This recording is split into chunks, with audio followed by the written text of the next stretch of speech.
Whenever, Karen, if you're ready. I am ready. Okay. All right, thank you, everybody, for your patience that have been waiting around. We do have our quorum now, so I am calling the meeting of the Human Services Committee to order. A physical quorum of the members is physically present. I will entertain a motion to permit those members not physically present due to personal illness, disability, employment purposes, or for the business of the board or family or other emergency to participate by video or teleconference. I have a motion and a second. All in favor, say aye. Aye. Opposed? Thank you very much. Welcome, Member LaPlante. Thank you. No, that's okay. We're just getting started. Oh, good. Clerk, please call the roll. Chair Swarzy, Here. Member Cahill. Here. Member Garcia. Here. Member Desart. Here. Member Galassi. Here. Member LaPlante. Here. Want me to bring a chair? Okay, great. Thank you. Do you have any public comment? No public comment. Okay, with regards to my remarks, a couple things.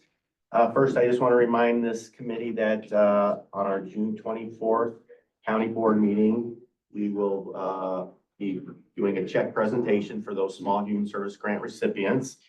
Before, like in between the finance committee meeting and our county board meeting, there will be a reception in one of these rooms. Yes. And Mr. Date, so you said. June 24th. So yeah, the second meeting in June. So there'll be a reception where we'll, mingle and chat with the recipients, coffee and donuts and things like that. So I hope you all can make it. Mhm. And I also wanted to wish Member LaPlante happy birthday. I hear it's today. So happy birthday. Thank you, everyone. Thanks. Say it again. You gonna sing? No singing. I thought she was gonna bring cupcakes for the class, but she didn't. So, now I wanted to, as you see on our agenda, we meaning Chair Conroy, received letters of commendation from NASED for Mary Keating and Julie Hamlin. The Board of Directors of the National Association for County Community and Economic Development has sent Chair Conroy letters of commendation for Mary Keating and Julie Hamlin and their contributions that they made to the association last year. They were recognized for their impactful contributions and assistance in community development, economic development, and affordable housing initiatives, providing feedback to federal agencies and facilitating educational opportunities to enhance the effectiveness of community development professionals and local government staff. And I asked Member Cahill, Member Galassi to read the letters that we received from NASED. So I'll have Member Cahill go first. April 14th, 2025. Dear Ms. Conroy, on behalf of the Board of Directors of the National Association for County Community and Economic Development, I would like to thank you for the contributions that your employee, Mary Keating, has made to the association last year. Mary served on NACCED's Executive Committee as our representative to the National Association of Counties in 2024. In her capacity as a board member, Mary has helped our association develop the community development, economic development, and affordable housing initiatives of the organization, develop feedback to federal agencies involved in community development work, particularly HUD, and facilitate educational opportunities for local government staff to enable community development professionals to become more effective in their work. NACCED is a volunteer-driven organization that includes professionals from across the country who advance the interest of counties and their residents. Without the dedication and energy of people like Mary, much of our work would be left undone. Thank you again for DuPage County's membership in NACCED and for your support of Mary's work to advance community and economic development in our nation's counties. Sincerely, David Sachs, President, NACCED. I'll have Member Galassi read the second letter. Absolutely. April 28th, 2025. Dear Ms. Conroy, on behalf of the Board of Directors of the National Association for County Community and Economic Development, NASED, I would like to thank you for the contributions that your employee, Julie Hamlin, made to the association last year. Julie served on NASED's Board of Directors in 2024. In her capacity as a board member, Julie has helped our association develop the community development, economic development, and affordable housing initiatives of the organization.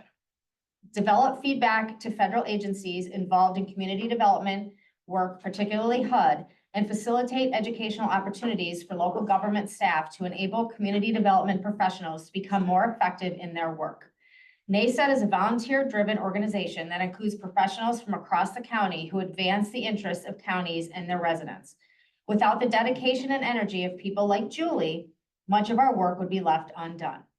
Thank you again for DuPage County's membership in NASED and for your support of Julie's work to advance community and economic development in our nation's counties. Sincerely, David M. Sachs, President of NASED. Would you like to speak? I would like to speak about Julie. Okay. Mary. No, she didn't. So, Julie has really embraced her participation in NASED. She, not only is she on the board of directors, she's been really active in a number of the committees. And I know was vital in the working group that was put together to provide feedback for a number of HUD initiatives and regulations that were proposed. They put these small working groups together to provide feedback on what's working, what improvements could there be. She's done just a tremendous job. And I think at one point you were also the chair, maybe 2 years ago, of program support or the education committee. So Julie has really embraced the sort of get to it attitude of NASED members of, let's all work to make these programs better. So I just want to thank her for everything she's done for NASED. And I will pretend you're welcome to say a few words, otherwise we're gonna take a picture, if that's okay. Oh, sure. If the county board members could come up and maybe we'll go against that wall back there, since there's a little room there. And got that letter, Carrie, we'll give this, this one is to you. Sure. And. Oh, Oh, no, fine. Congratulations. No. Thank you. I'm on it. It's, yeah, everyone, all the county board, yes, please, please, please. Everyone may have to scoot this way just a little bit though. That's right. So, Julie. I know. Julie. You want. No, right there, right there. Everybody ready? Try to make sure Craig's not in it. 1, 2, 3. No offense, Craig. I thought so too. Probably. Would, any board, committee members like to make any comments? Congratulations. Thank Well you. deserved. Well, Yeah. And I just want to say, look, it's a tough time in the health and human services realm. And we are so lucky to have both of you here in DuPage County and the work you do and the recognition that you bring to the county, but all the good things you do for the residents of DuPage County. So keep hanging in there with the tough climate that we're in right now. And again, thank you so much for what you did for us. Thank you. And thanks to the board for the opportunity to travel and to really participate in these professional development opportunities. For me, I can say it is so incredibly enhanced my career, not, in my own personal development and my ability to bring information back to the county. So we couldn't do that if the board didn't support those opportunities. So thanks for that. Thank you. Thank you. Okay. On to our agenda items. I will take a motion to approve 25-14-12. So moved. Approval of the minutes from the Human Services Committee's regular meeting, May 20th, 2025. Any discussion? All in favor, say aye. Aye. Opposed? Thank you. And, Aye. surround sound here. I forgot that you're sitting over there. I'll take a motion on FIR 9425, acceptance and appropriation of the Illinois Home Weatherization Assistance Program, HHS grant for program year 26 in the amount of $974,465. Okay, any discussion? All in favor, say aye. Aye. Opposed? Thank you. Take a motion on FIR 9525, acceptance and appropriation of the Illinois Home Weatherization Assistance Program, state grant for program year 26 in the amount of $568,959. Second. Any discussion? All in favor, say aye. Aye. Opposed? Thank you. Take a motion on FIR 9625, acceptance and appropriation of the Low Income Home Energy Assistance Program, LIHEAP, state grant for program year 26 in the amount of $3,422,595. Second. Okay, any discussion? All in favor, say aye. Aye. Opposed? Thank you. Take a motion on FIR 9325, acceptance of an extension of time for the Illinois Home Weatherization Assistance Program, Department of Energy Grant Program Year 25, from June 30th, 2025 to September 30th, 2025. Second. Okay, any discussion? All in favor, say aye. Aye. Opposed? Thank you. I'll take a motion on item 251413, recommendation for the approval of a contract to Environmental Consulting Group, Inc. for asbestos testing to single-family homes and single-family rehab grants for the Weatherization Department for the period February 13, 2025 through March 10, 2026 for a contract total not to exceed $22,925. Second. Okay, any discussion here? Roll call, please. Vice Chair Garcia. Aye. Member Desart. Aye. Member Galassi. Aye. Member LaPlante. Aye. Member Cahill. Aye. Chair Swarzy. Aye. Thank you. I'll take a motion on item 251414. Recommendation for the approval of a contract purchase order to Comcast Cable for So cable moved. services for Second. 1 East subacute in the DuPage Care Center for the period June 1st, 2025 through May 31st, 2026 for a contract total amount of $15,600. Any discussion? All in favor? Oh, roll call please for this one too. Member Cahill. Aye. Vice Chair Garcia. Aye. Member Desart. Aye. Member Galassi. Aye. Member LaPlante. Aye. Chair Swarzy. Aye. Okay, thank you, everybody. On to residency waivers. We do have a couple of residency waivers, so I'll turn it over to Janelle. Good morning. So as of right now, we have 12 open male beds and 7 open female beds. So these two candidates would not impact us admitting anyone from the county. Great. So number one, the candidate themselves lived in Glendale Heights from 1980 to 1992, and again in Winfield from 92 to 2002.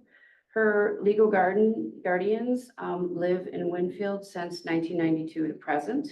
And so the family's a lifelong DuPage County resident, so they're looking to admit to the care center. Where is the person living currently? I don't know. Playing field on the Yeah, application. that might be That's the parents. That's yeah, the yeah, caregivers. if I tell you, it would divulge probably too Okay, much information. okay, Yeah. all right. Okay, any discussion on this first applicant? Okay, do we have a motion to approve? So moved. Second. Okay, any other discussion? All in favor, say aye. Aye. Opposed? Okay, thank you, Janelle. The second candidate has not lived in DuPage County, but the family has lived in Naperville for 21 years. They are requesting long-term, the requesting family are long-term county residents, and the family member is a retired long-term, DuPage County employee.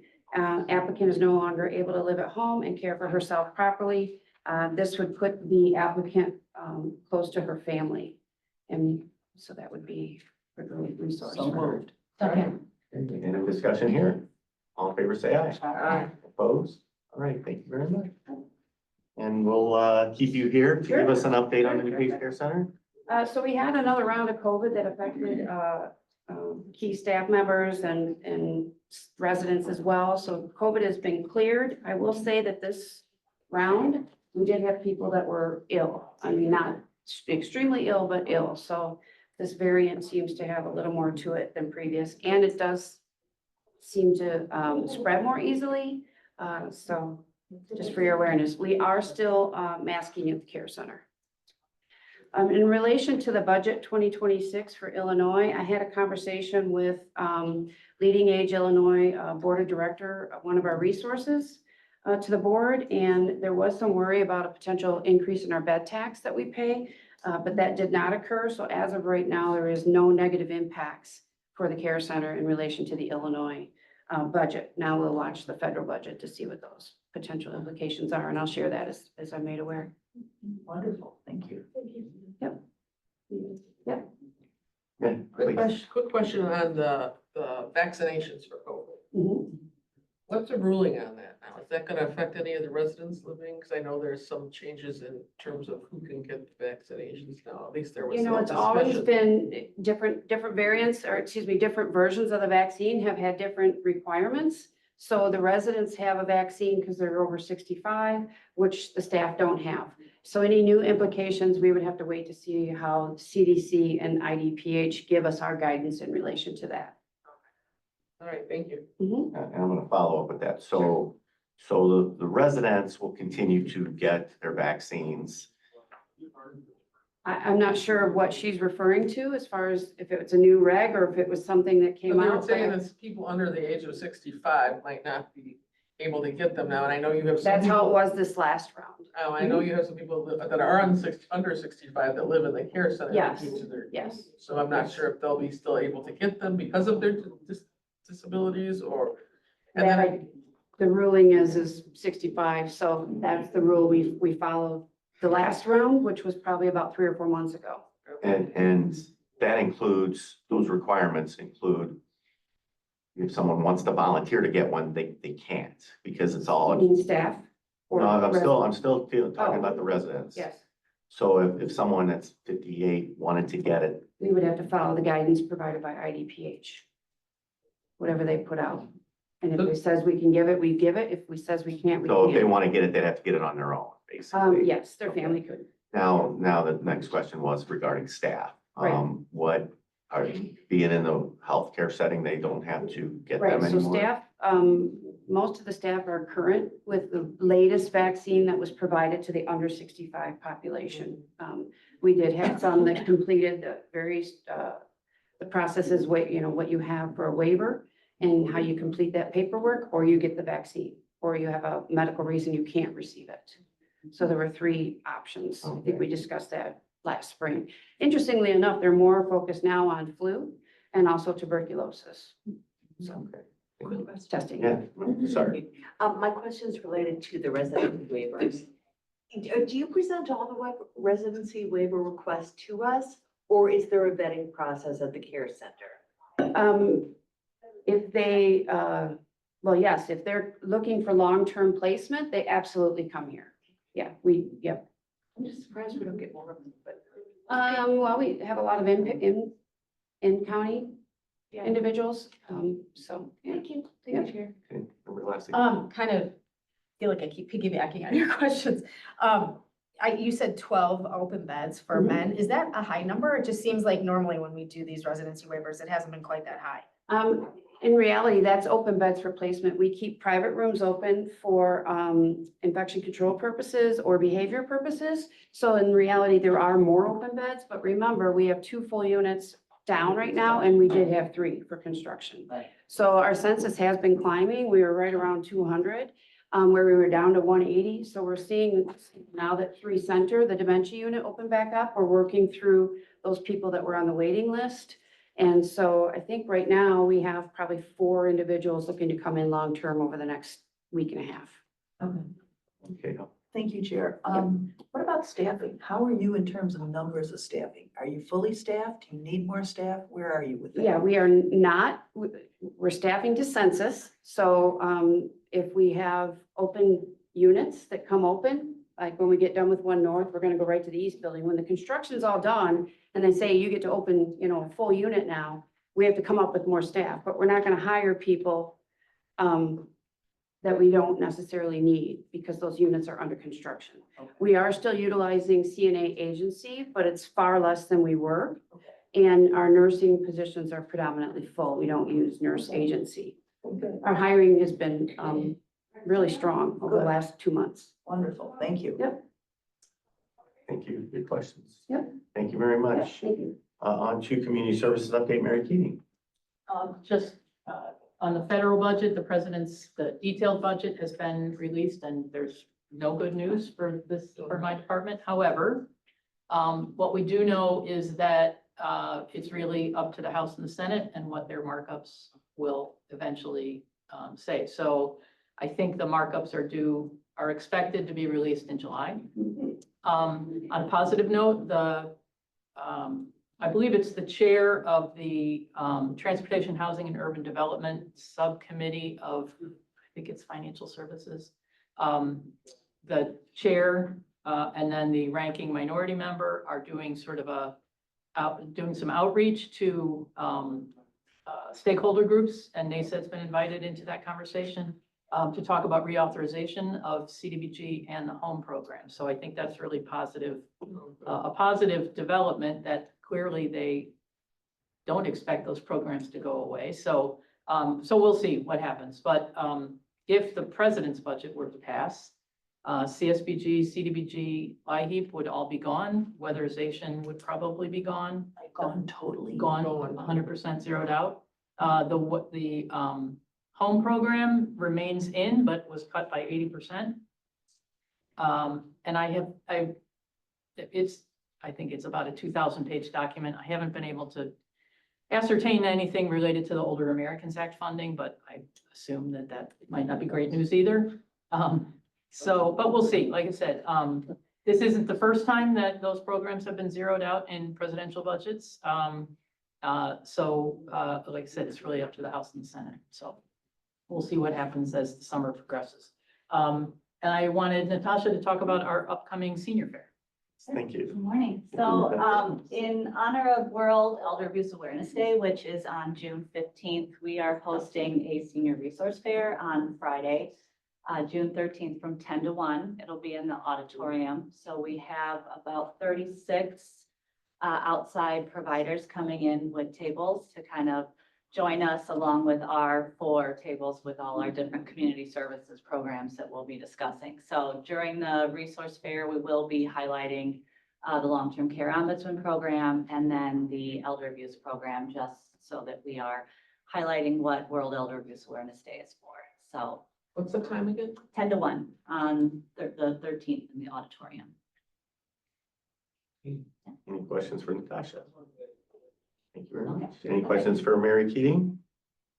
Okay, thank you, Mary. Do we have any old business?